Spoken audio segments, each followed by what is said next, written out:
So we are in the topic of Jnana Yoga, right? Jnana Yoga, and the topic is, what is the mind? First, we talked about what makes Jnana Yoga different from the other paths. What makes Jnana Yoga different is that it's straight, it's a direct path. The other paths, Bhakti Yoga, we have Karma Yoga, Raja Yoga, or Ashtanga Yoga, as we called it, aim to purify the mind, to control the mind, to make it single pointed, to make it focused, which is needed, which is definitely needed.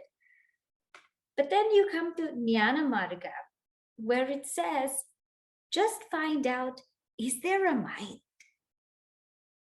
Is there a mind? So in verse number 17, it says that this Jnana Yoga is Marga Arjavat. It is the direct path.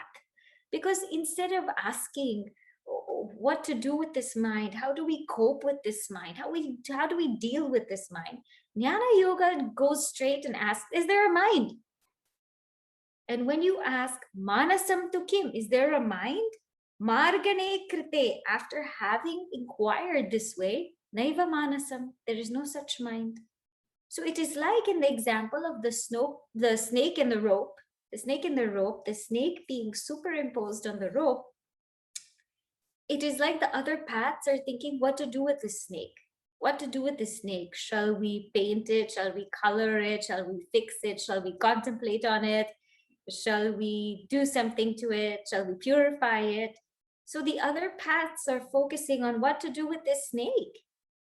But Jnana Marga or Jnana Yoga says, turn on the light and see, is there really a snake? And if there's no snake, then what's the point of all of this? So the other paths are beautifying the snake. That's what they're doing. Jnana Yoga, Jnana Marga is simply turning the light on and saying, oh, there's no snake. It's just the rope. And that's the difference. That's why it is the direct path. And eventually all paths will come to Jnana Marga. Now, does that mean that I shouldn't even deal with the other paths? No, not at all. Because to be able to turn on the light, even it's just a matter, it's a moment to turn on the light and say, oh, there is no snake, right? To be able to do that, it requires a sattvic mind. Very, very few people can really do that and really take it in. And to get that sattvic mind, we need to go through the other yogas. So the other yogas are there for a purpose, but they will all come to Jnana Yoga. They will all lead to Jnana Yoga because that is the ultimate realization of the truth. And a question was asked last week, does anyone really strictly practice one yoga? No. We all predominantly practice one, but all of us are practicing all of them. Definitely in our lives, there is some element of karma, some element of bhakti, because those two go hand in hand. There's some element of Ashtanga Yoga, some things we're trying to control and discipline. And there's definitely an element of Jnana Yoga because we are doing this. We are on the path of inquiry in this very forum. So definitely all of our lives have all of the yogas, but we will find that predominantly we take to one. One resonates with us most, and the other three are what you say peripheral. And this can change depending on our stage of life and our time of life. So the best thing to do is we have to see what fits for us. Where are we right now? And what is that which is going to work for us? The purpose of this text, Upadesha Sara, is to give us a very clear, concise overview of each yoga. So we know what to do. We know how to apply and use them in our lives. So now, this is the introduction to Jnana Yoga. This is how direct it is. Now, a question might come, well, okay, so you said we're inquiring into this mind, and then Jnana Yoga say, well, there is no mind. And therefore, that's it. But can you let me know what more or what else is this mind that everyone is looking into? Can you tell me what is this mind really made of? Before we studied that it's a flow of thoughts, but what is really the mind? So now he goes to even explain what is this mind. So in verse number 18, where we start today, he says, Vrittayastvaham vrittimashritah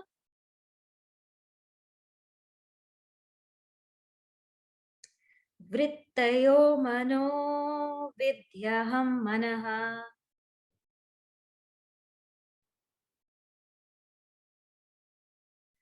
vrittayastvaham vrittimashritah vrittayo mano vidyaham manaha.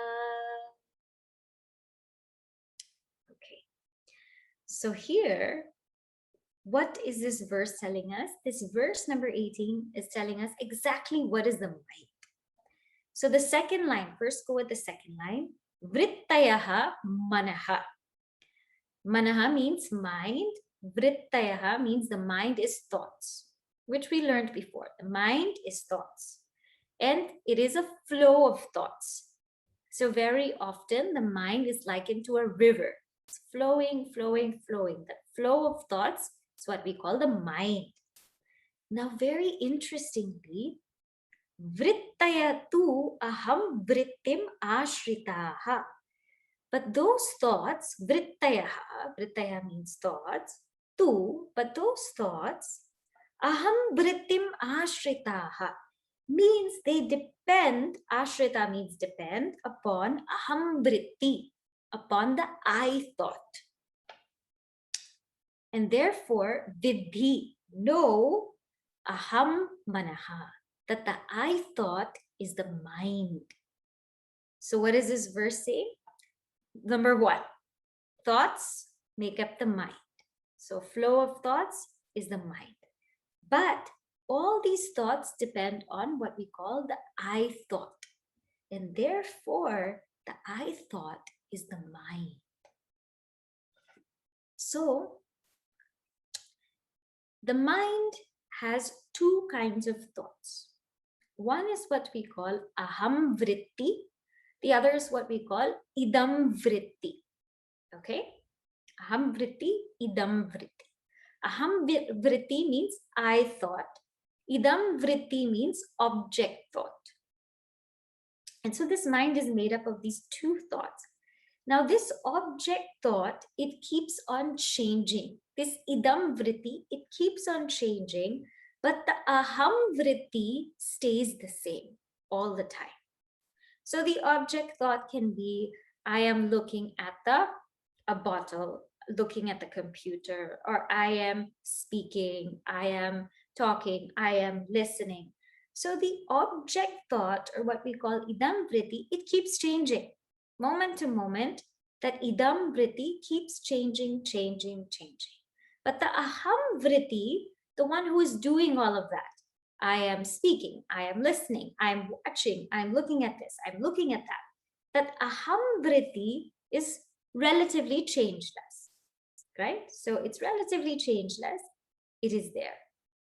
That's the first point. Idam vritti is changing. Aham vritti is relatively changeless.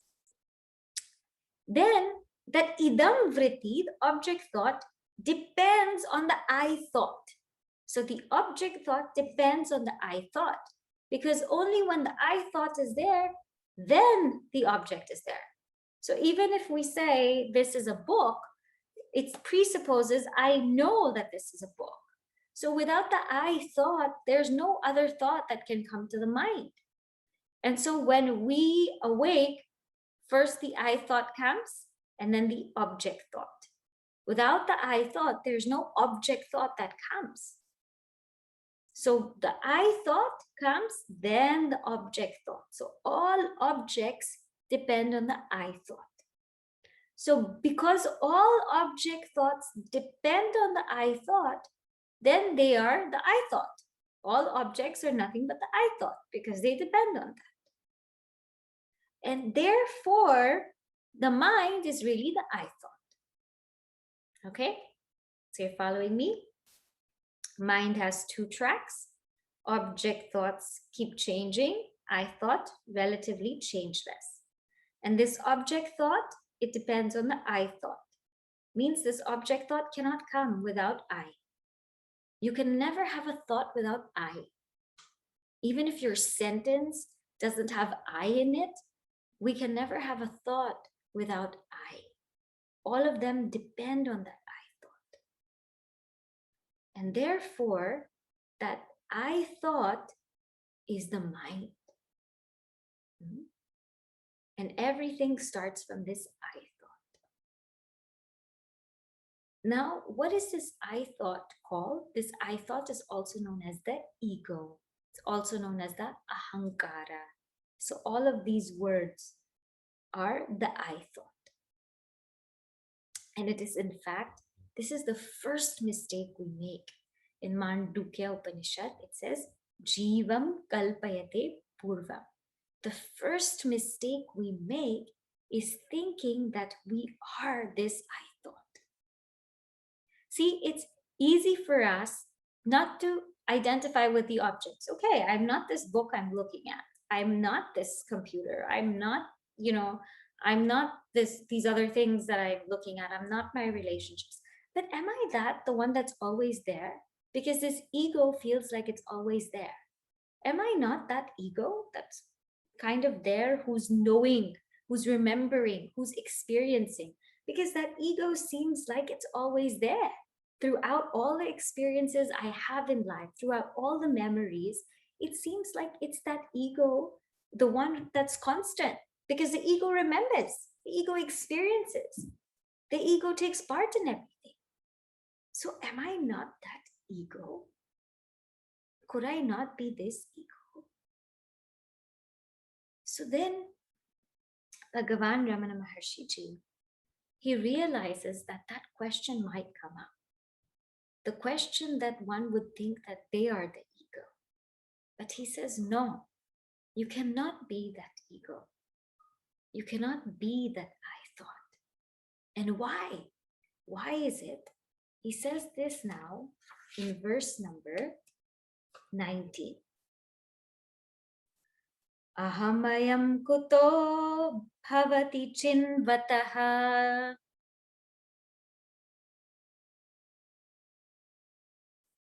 aipatatyaham nija vicharanam.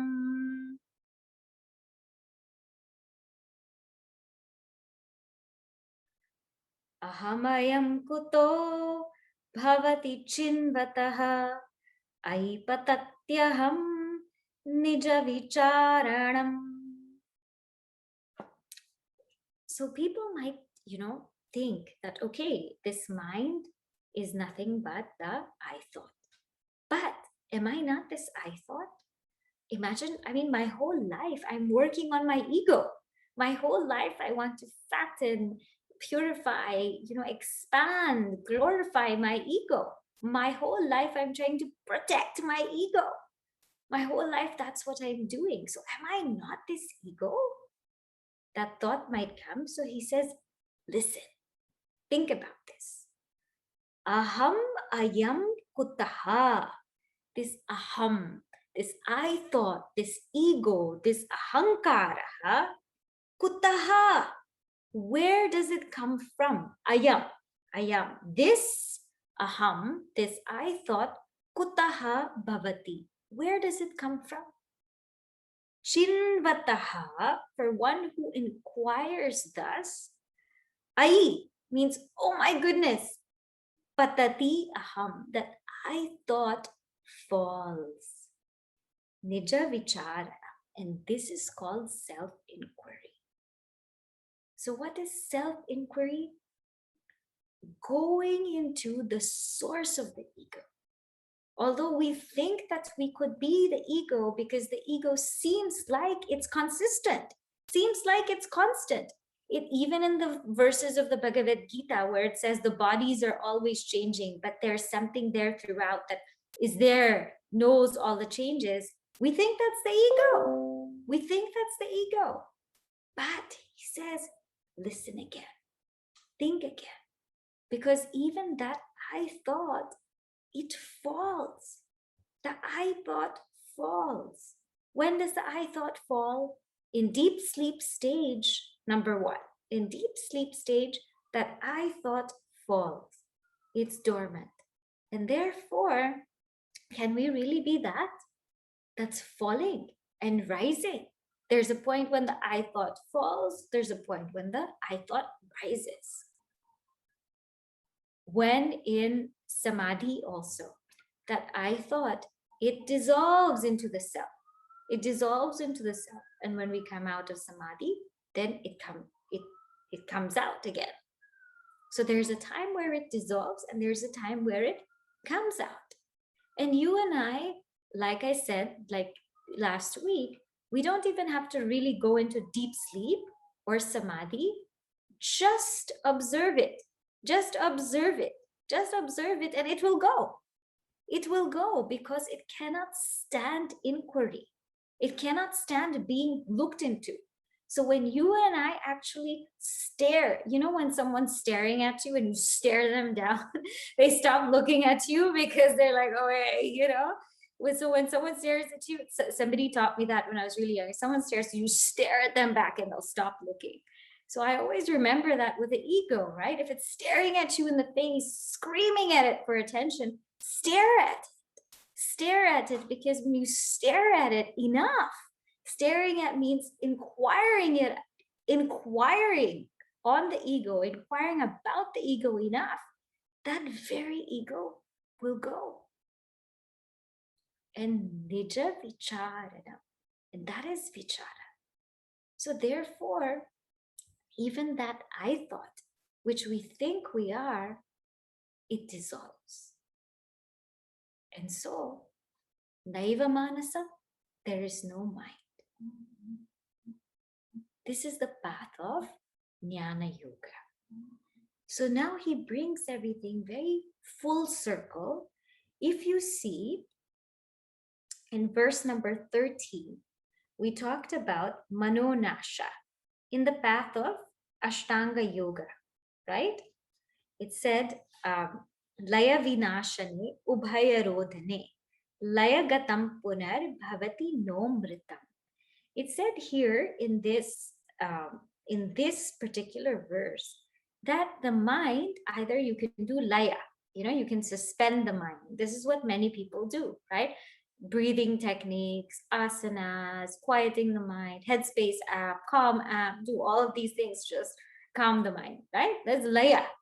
And laya will do a little bit, but then again, that mind will come up and trouble us. What we really need to do is nasha. Nasha means falsify the mind.